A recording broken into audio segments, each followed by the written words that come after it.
And we have traded away Adam Thielen. We had to give up a future third, not next year's, but the year after that, a current 5. But we bring in Rashad Bateman. Very similar in overall. Going to bring speed to the position that we don't have, and on top of it, Rashad Bateman isn't going to retire possibly after this year. Additionally, we have also traded away Jimmy Ward, bringing in a current 3rd round pick, a selection we did not have in this draft class, and a future 4th. And that rounds out a string of trades that we made here come to trade deadline last possible second. That includes where we traded away last episode our starting quarterback in Russell Wilson. That means the 61 overall in Tommy Devito has taken QB1. But in that same step, we get a young receiver to build around, something that we weren't finding in the draft class and was something we needed. Additionally, we give an opportunity for a developing offensive lineman to fully start, bringing in a young guy to develop as well. And we add a true cornerback 1 here in Nate Hobbs. Now, what this is going to mean for our corners, well, I'm thinking that Cameron Mitchell, despite him playing extremely well on the outside, I feel like he could play a little bit in the slot for us.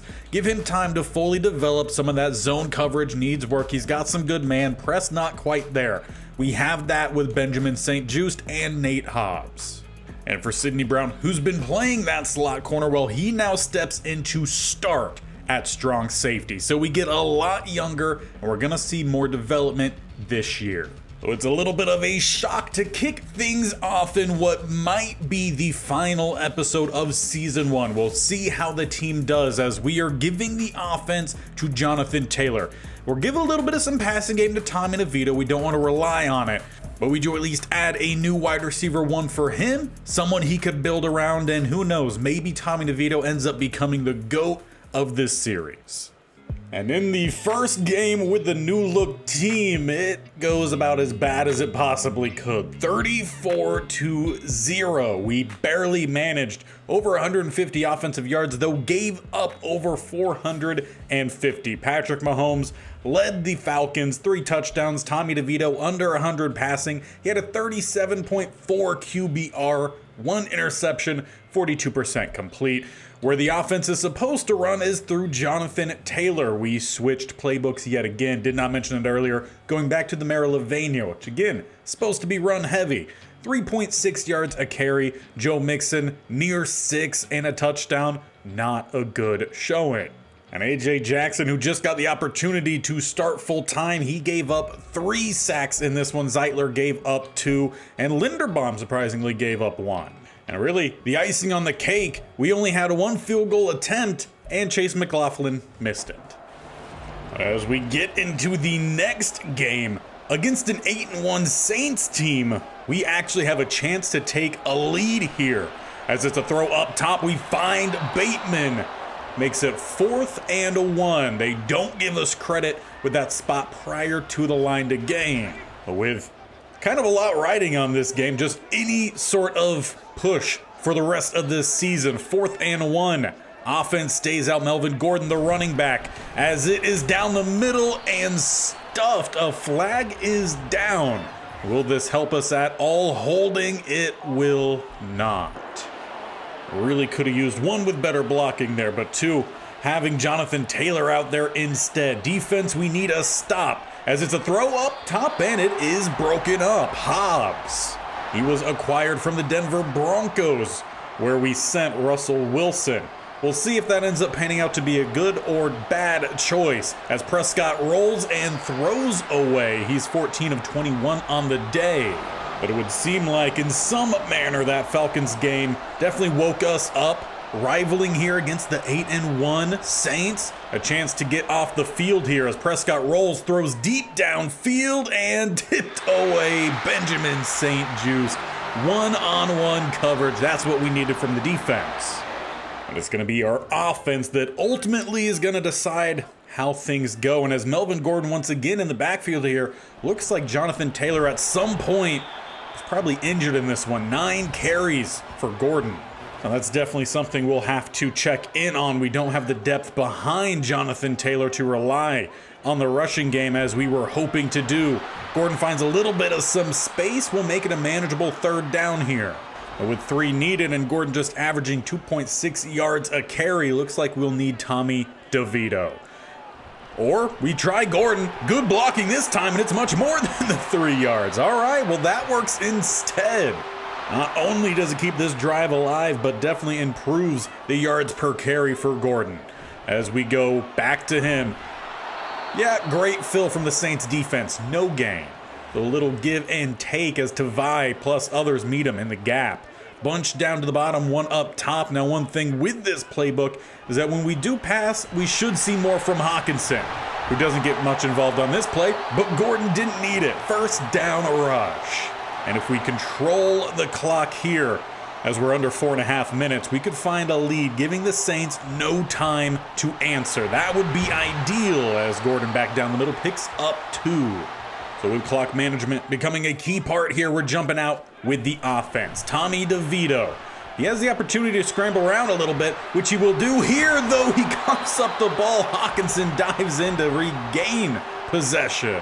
Got to be much smarter there. DeVito's got to slide. Now checked in at the medical tent, and nothing has been said about Jonathan Taylor. So uncertain about why he is not out here. As Gordon looks to find space to the outside, it's a great tackle from Davis. Keeps the gain to just 3. 2nd and 7 as we are under 2.5 minutes left. Going back to the stretch, it's Goodson out there with some space to the outside. Juking back in, he slips 3 defenders. Down to the 5. A great rush there from the young running back. Want to say he's a rookie, maybe second-year player. Makes it goal to go as we tick under 2 minutes, and right down the gut, Melvin Gordon will tie this game up. Extra point puts us in front, but did we leave them too much time? With just 1 point ahead, Dak Prescott and the Saints offense just need a field goal. They have 3 timeouts, under 2 minutes to get the job done. They get with a check down. Tight end sheds 1, not going to get by the next 2. It's a gain of 4. Michael Mayer brought down in bounds. They'll probably need around the 35 as the safe bet. Could be just the 40. So we need some big plays here from our defense across the middle, though. Tight coverage. Mitchell not able to knock that one away. Again, he's played pretty well with his opportunity. Now changing to a different position. We'll see how well he continues to do or not do. Pass to the outside and getting out of bounds. Williams with 107. That was his 3rd catch. 45 yards in total today. Prescott, pretty clean pocket. Looks for the quick check down yet again. Bumped out, but out of bounds. Adams there to make the play, the free safety. And they're getting very close to field goal range. We could use with some pass rush here, as we only bring 4. Epinesa nearly found the edge, instead check down. Makes it a gain of 3. First timeout called by the Saints. They got 3rd and 2, and it's Mitchell who doesn't get the sack in nearly. Finding Jennings with the first down. 4th and 2 at the 41. Is it field goal range for them? They don't trust it. They keep the offense out. A stop here could be huge. It's a stacked line. We got 5. We only bring 4. Throw. Jarred free. TJ Edwards breaks it up. And all we have to do is run out clock. 2 timeouts. Stand between us and the win. So to do that, offense comes out Hail Mary formation. We just can't throw a pick 6 here. And we will snap it as time expires on the play clock. Roll to the outside, heave it away, and that is an upset victory, as somehow we stun the former 8-1 Saints just after we got blown out 35-0. Tommy DeVito answers back in a big way, as we did not have Jonathan Taylor for a majority of that game. And the boys would keep up that momentum. Another close win the week right after, and it was another comeback attempt here from the Broncos, the same team that we sent Russell Wilson to, and he had a solid game. But honestly, you could say maybe Tommy DeVito better pretty even. 2 touchdowns, 1 interception, 1 touchdowns, no interceptions. Neither completion percentage really great, though Tommy Devito didn't even hit 60. Rushing the ball, Jonathan Taylor back in this one, 5.3 yards rushing, no touchdowns. James Conner did have the touchdown though, only 2.5 rushing. Gordon actually had a few rushes in there. He did pretty solid. And in this one, before this game, I did finally update the quarterback style for Tommy DeVito to be a scrambler, and he ran around 10 times, probably accounting for some sack yardage, only had 33 yards. Receiving, Quintez Cephas did get in the end zone. Disley for them, TJ Hawkinson for us. Only 4 catches. I would like to see that around 7 or 8, at least targets. Wish we had that information. As for our new guy, Rashad Bateman, only 3 catches in this one. Now, I haven't talked much about the defense. Shelby Harris had a great one in this one, 3 TFLs. Mafe had 2, and we had a few guys down the lines with some TFLs. Mafe also had our only sack in the game. However, the fun would stop there. As we reached our bye week, we did drop the game heading into it, 30-17 against a rival in the Chicago Bears. This was probably the worst game of Tommy DeVito's time with us, not that it's been long. 3 interceptions, though his completion percentage wasn't horrific for him. Baker Mayfield, though, really good game.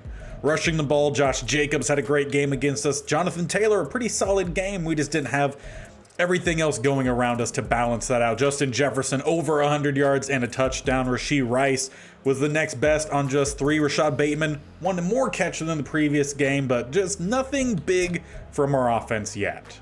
But it would be our defense, though, while giving up 30 points. They had some splash plays, 2 TFLs for Harris and Chenal, plus Epinesa and Keanu Benton. As for sacks, 1 for Mafe. So as we get into the final stretch of the season, 5 games left: Raiders, Bengals, Lions, Packers, and Lions. Why we play the Lions in 2 of the last 3 games, I don't know. Doesn't make sense. We'll definitely watch one of those and probably a little bit of the Packers game as well. We'll kind of just see what ends up happening. And the first bit of happening is a 2nd and 6 as we jump into the 4th quarter of the Raiders game. Down 1 point, trying to keep it a 1-score game. A stop down at the 3, Derrick Henry. He's had a decent game, 13 carries, around 55 yards and a touchdown. We need to make sure we get a stop here on 3rd. As they go 2 up top, 1 down below. Henry will swing out, quick slant throw, and it's a touchdown across the middle. Allen Robinson. If they go for just the extra point, we'll keep this an 8-point game. And that's indeed what they do go with. So we need a touchdown and a 2-point conversion here to level things up. As we go with a stretch down to the bottom, Jonathan Taylor not able to hit the edge. Maybe just a slight more burst. He does. Instead, 2nd and 8 with only a gain of 2. Melvin Gordon checks in. As DeVito throws, he finds his target. That's Rashad Bateman. Gonna make it 3rd and 1. Bateman already with his 5th catch, so he's slowly growing within the offense, which is good to see. But we need a 1st down rush here, as it is Melvin Gordon. Ingold gets the edge, and it will not be a 1st down. He had it. Stiff arm sent him back, and they don't give it to him. That's now twice he's had the opportunity but hasn't got the job done. 4th and 1. We will go with Ingold and he will get the job done. He trucks through Bobby Brown. Raider D lineman injured on the play. He will head to the trainer's table, but we've got ourselves a 1st and 10 jumping out here with the offense. It's Melvin Gordon back again. Not sure what is going on with Jonathan Taylor. Though for Melvin Gordon, I'm sure he appreciates the opportunity, but definitely need to check in maybe on a stamina issue with him. He might need to do a little bit more cardio and start building that stamina. He's obviously had injury problems in the past. He is not currently injured, so it's just a weird thing happening. As Gordon finds a lane, he splits. Just has to beat one. Juke back in. There's a 2nd who will end up showing up. Touchdown saving tackle, but we're down, goal to go. The 5. I'm sure no one thought heading into this one that Melvin Gordon would end up being our lead back. 1st and goal, it's Lazard in motion. He takes the jet sweep and he powers into the end zone. We get the touchdown we need, though the job not done. Need a 2-point conversion as well.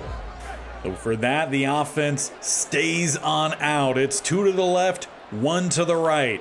Devito making a change at the line.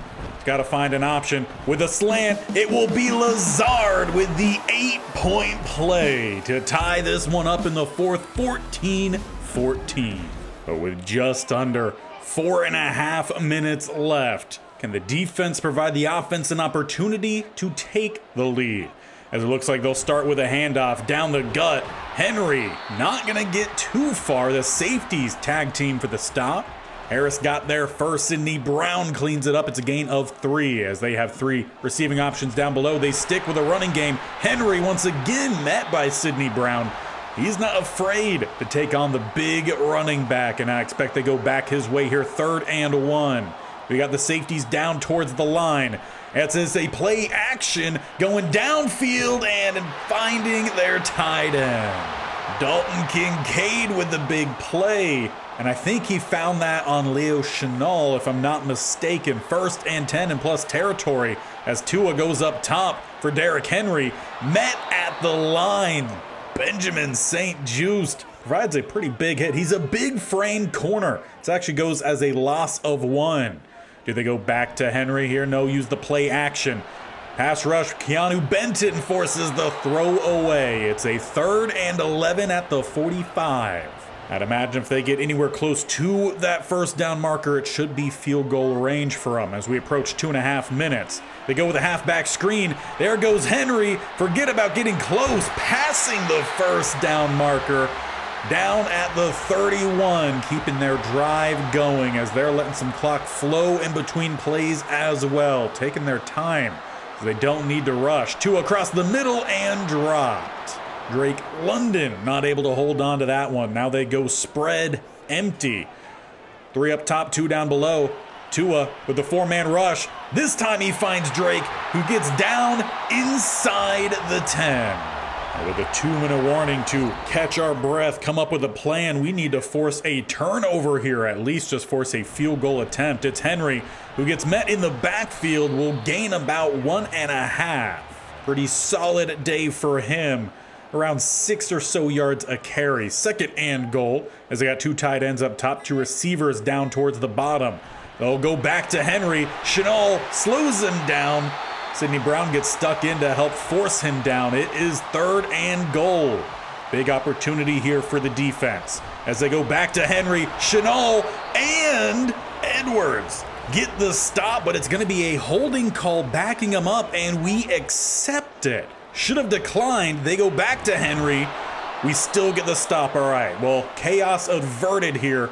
We call our 2nd timeout, 1:09. They got the field goal unit to kick at about the 16. And it's down the middle. But with just over a minute left, can Tommy DeVito lead at least a game-tying drive here with only 1 timeout in our back pocket? He's going to have to come up in a big way here as he'll just look to scramble. Getting close to that extra push makes it very close. Does not get the first down. And in fact, hurry up offense takes away our chance to see where we need to get to for Chase McLaughlin.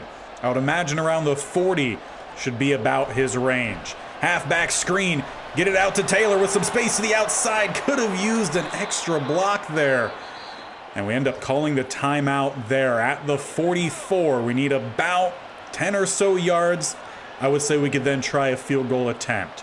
But we got to be very cautious here with how we move downfield. As we've got T-Hawk flagged down as he throws. He might have been past the line of scrimmage.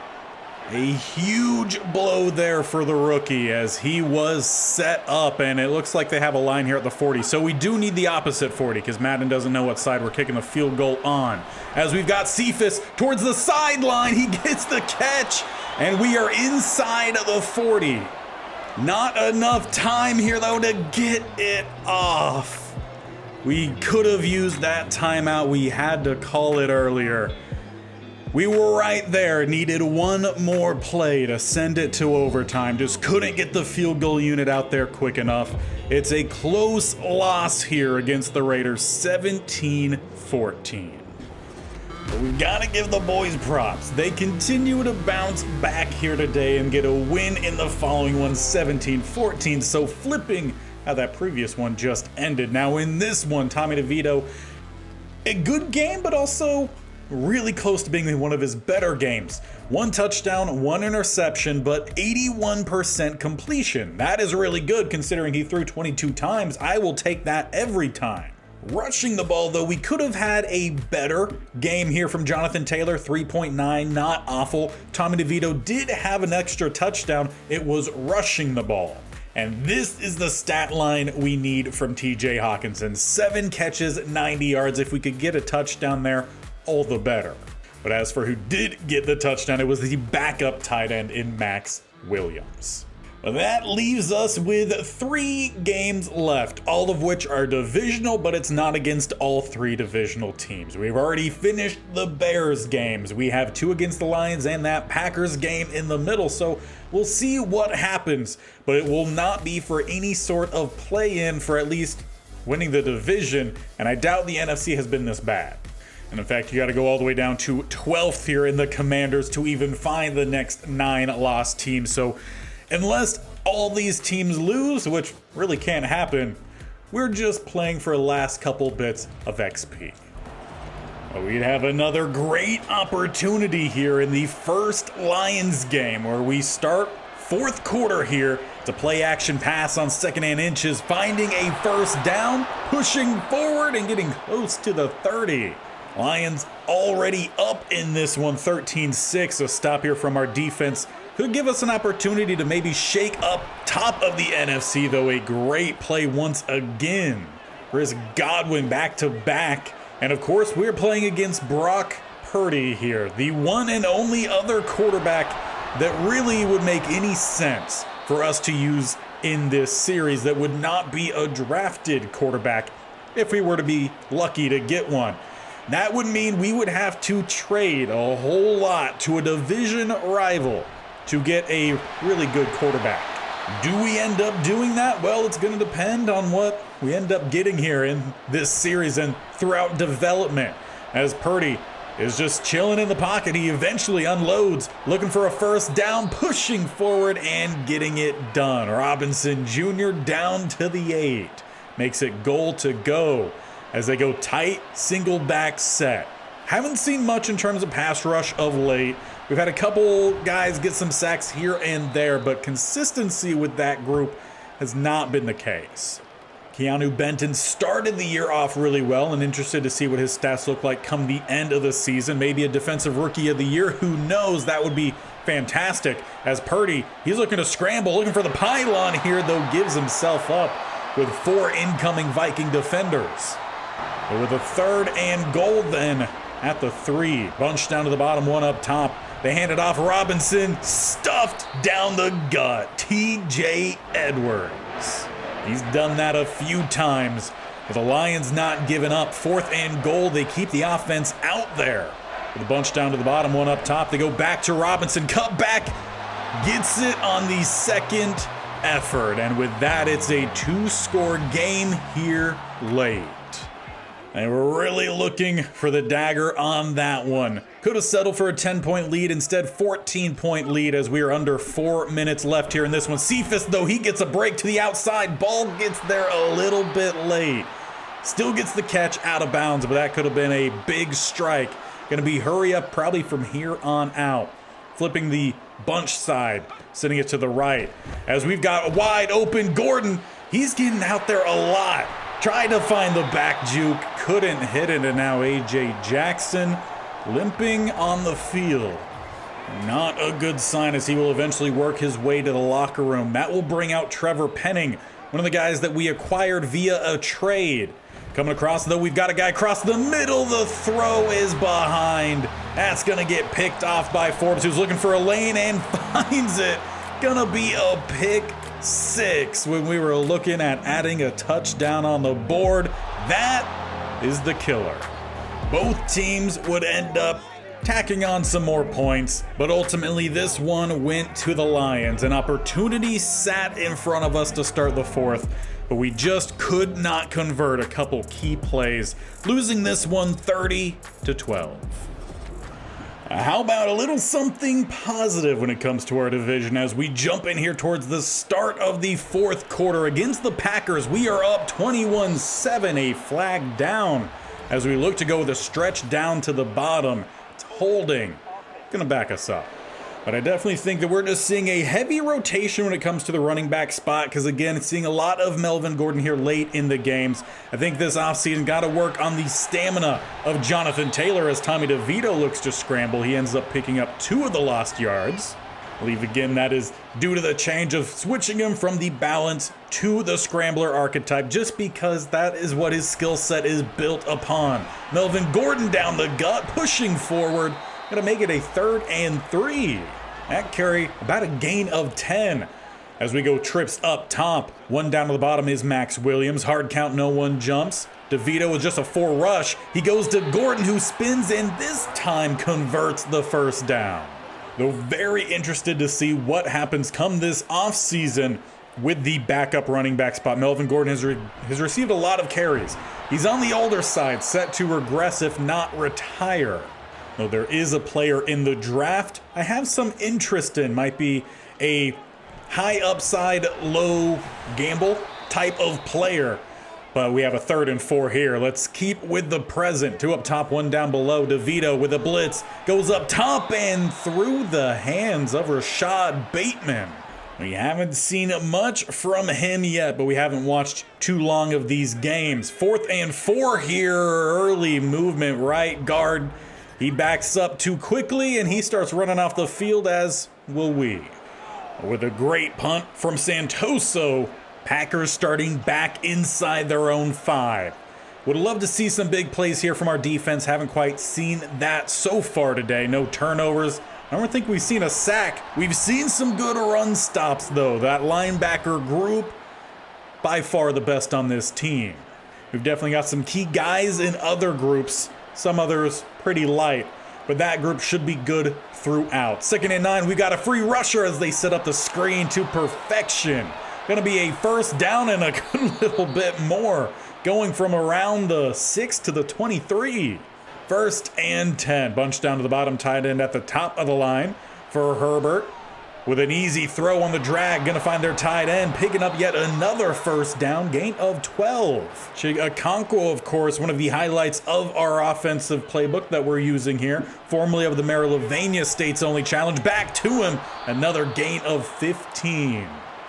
He's that mismatch we're trying to get with Hawkinson, which is why we went back to that playbook.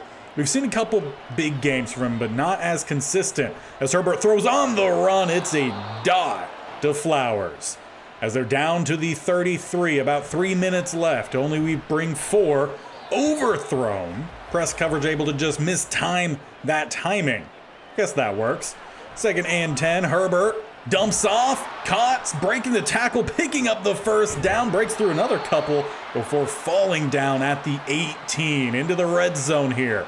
Trying to overcome a 2-score deficit. Herbert, quick throw, it gets picked off. Benjamin St. Juste, the turnover we were looking for.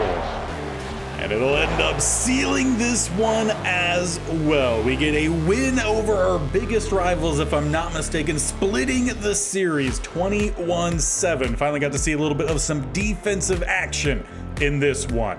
We got one final game left of season 1.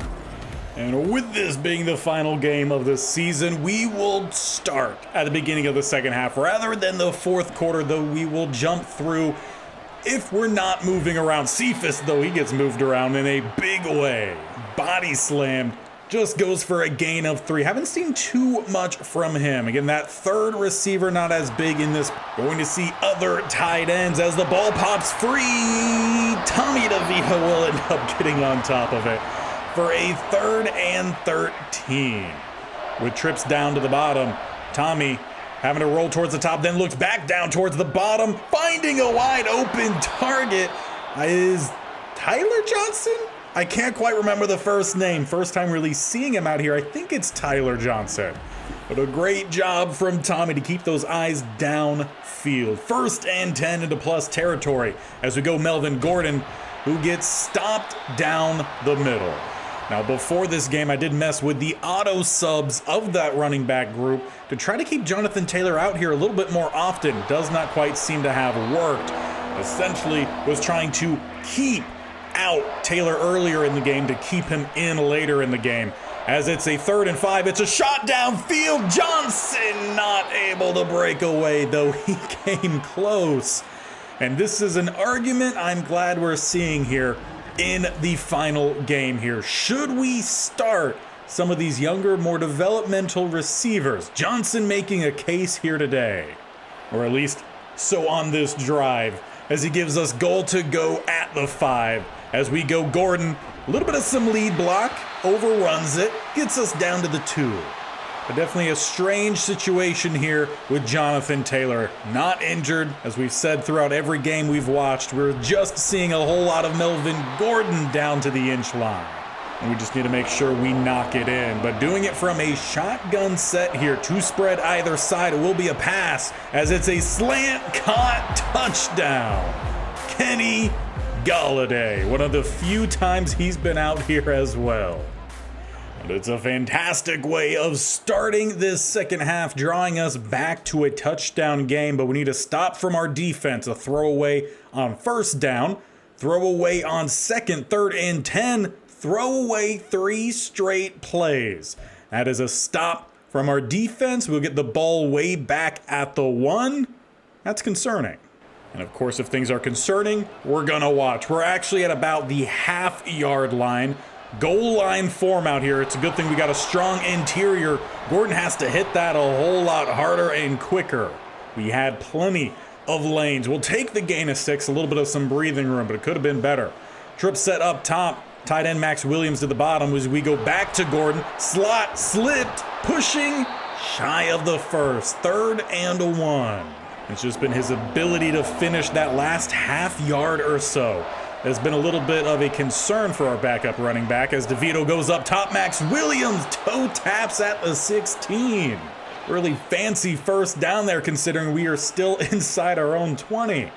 With that 1st down though, we go back down. Gordon, who cuts up top, gets stopped by Baker. Count that as a loss of 2. Some of his decision making just not quite there. The ball carrier vision has definitely faded throughout his career. Back down the gut, picking up some of the lost yardage, though he's a little bit shaken up after the run. Frustrated as well, it looks like. That'll bring out a pair of new running backs we really haven't seen much. Hole is one of them. Can't remember the other one's name. Goodson, I believe. Goodson is out there. As it's DeVito finding the 1st down strike. We're getting all of the backups out there. Hutchinson, the rookie, gets what might be his 1st catch on the year, gain of 11. Those 2 could rival Quintez Cephas for starting time in the slot. The outside receivers are pretty locked down for now. But as for one of those other young running backs, Hull gets out there, gain of 3. And he sends us into the 4th. Still needing a touchdown to tie here. We're up to our 33, starting originally at the half-yard line. DeVito gets swallowed up. 2 Lions defenders meet him, Owe being one.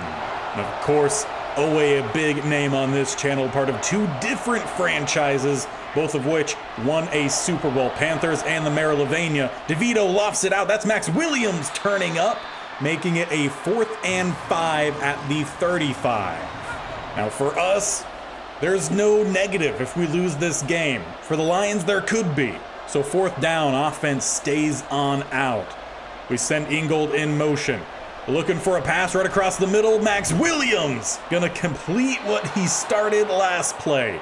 Tommy Devito is 12 of 13. He might be a low overall, but give him just a steady roll. He seems to be doing pretty well as he will look to scramble here slowly. He'll fight forward for those 7 yards. And with us focusing on his development, he has gained quite a few overall levels this season. Started at a 61, about midway already around a 65, though he takes the sack here.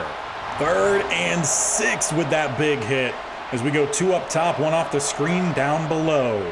DeVito across the middle and behind. Golladay had a bunch of space around him, just purely missed it. Talked about his 1 incomplete pass prior. 4th and 6, still keeping the offense out here as we've got Max Williams catch on the run, turn first down. It goes as a gain of around 10, 200 yards for Tommy DeVito. 2 touchdowns on the game as we go hurry up. See if we can find a strike downfield here. Kenny Golladay, that throw not where it needed to be, though he nearly found it. Best option would have been a throw to the outside rather than the inside, but 2nd and 10, Melvin Gordon back out there. Will go his way with a halfback screen that gets stopped by Trevor Penning. And yes, that is our current starter over at the left tackle. 3rd and 10, hard count from DeVito. No one jumps. We got Hutchinson, a nice little loft into an open window. Safety lays a hit, but we get the first. And honestly, it seems like Coach gave a lot of these starters the week off. Golladay, Hutchinson, and Johnson, the receivers out there. Dan Arnold out at tight end. As DeVito will technically gain about half a yard. Guess we'll end up taking whatever we can get. As we're under 4.5 minutes here, still looking to tie this game up. It's been a long drive. Would hate for this to end in anything but a touchdown. Dan Arnold down to the 6. So far, looks like DeVito might have a pretty good touch on him. 1st and goal. It's a read option as it's down the middle. Melvin Gordon once again stopped half a yard shy. Don't know what it is with him. He just can't get that when he needs to. Goal line versus goal line. Hard count, no one jumps as it's a handoff to Ingold, who is stuffed. 3rd and goal, loss of 1. And with that, we'll spread it back out then. Obviously going for it on 4th if we don't convert. Got a check made to the outside. Coverage good on that side, but wide open. Kenny Golladay back again versus a former team, if I'm not mistaken, to tie this one up in the 4th. And mistaken, I am not. He was drafted by the Lions, of course. Now I believe on the Giants. With a 1st and 10 here. Play action, Purdy across the middle as he finds Chris Godwin. Really, this is a battle of our 2 quarterback options. Unfortunately, both in the same division. As Purdy with a clean pocket goes downfield, yard free.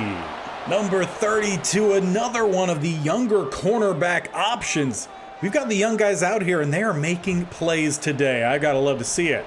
Brock Purdy, here comes Keontae Benton, who does not get the sack. Instead, it's actually a completed pass. All right, Brock, I see what you're doing. 3rd and 8. Got a double A-gap look here from our defense. Will we bring the blitz? No, we drop back into coverage. Once again, getting some pressure. That was Saunders. Pass to the outside and picking up the first down.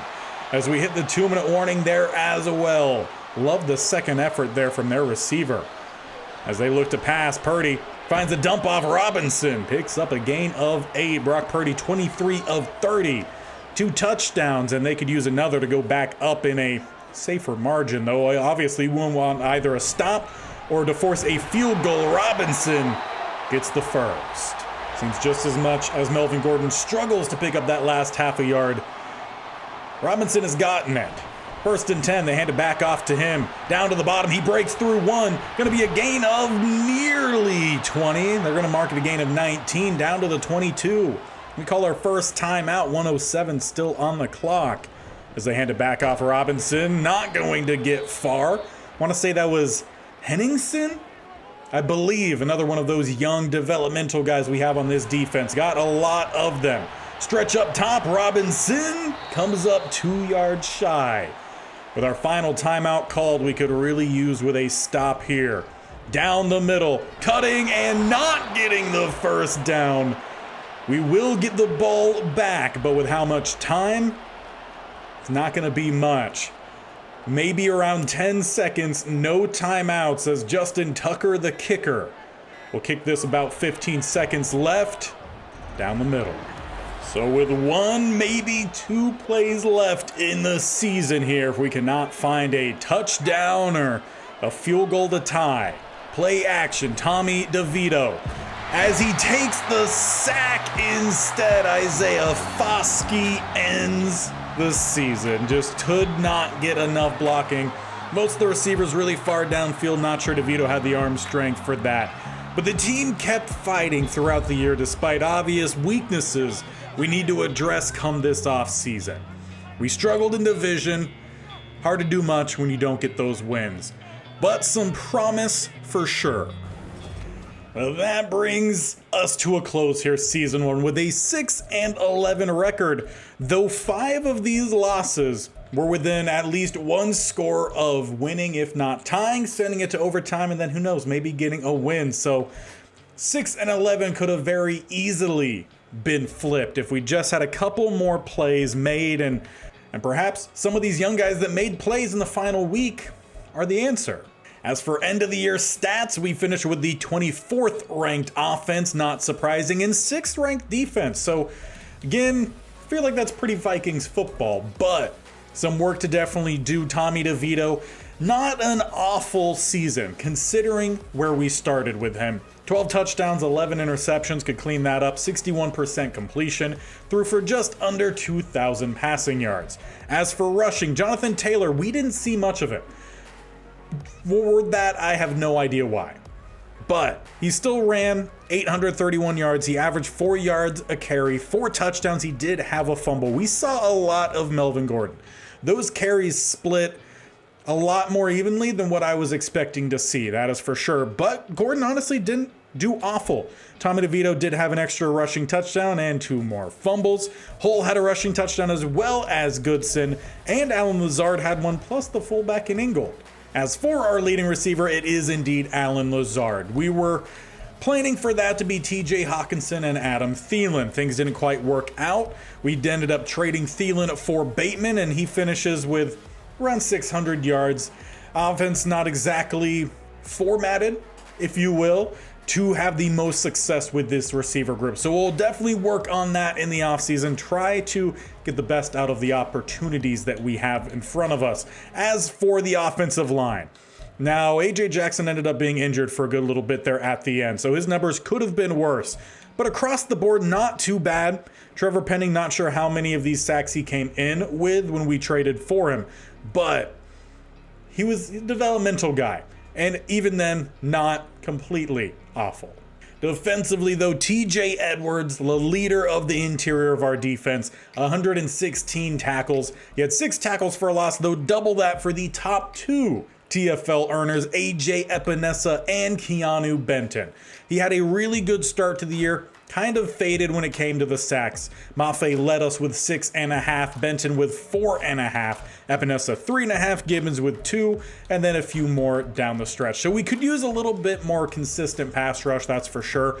Benjamin St. Juste and the rookie in Cameron Mitchell both have 2 interceptions, so even switching Mitchell to the slot, he still played pretty solidly. Edwards as well as Nate Hobbs also had a pick. As for forced fumbles, we forced 1, of which Mitchell recovered himself. And kicking wise, pretty solid year here for Chase McLaughlin. 14 of 16, 34 of 34 on all of his extra points. If you like punter stats, well, Santoso moving from kicker, he averaged about 46 yards a punt. Now, if you are new to this series, next episode will not only include the off season, but also the start of season 2.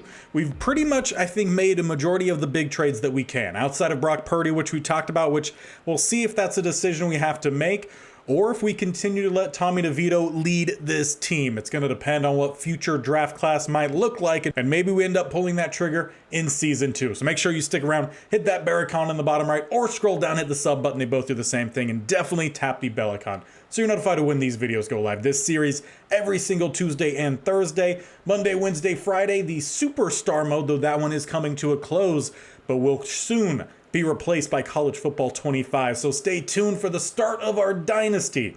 I have plans for that. Right before the release date, we'll have the announcement of the team we are using. On release date, I plan on doing like a spring game to get to know the roster, and then we're going to get straight on into the action. So a lot of good things coming your way. Make sure you stick around.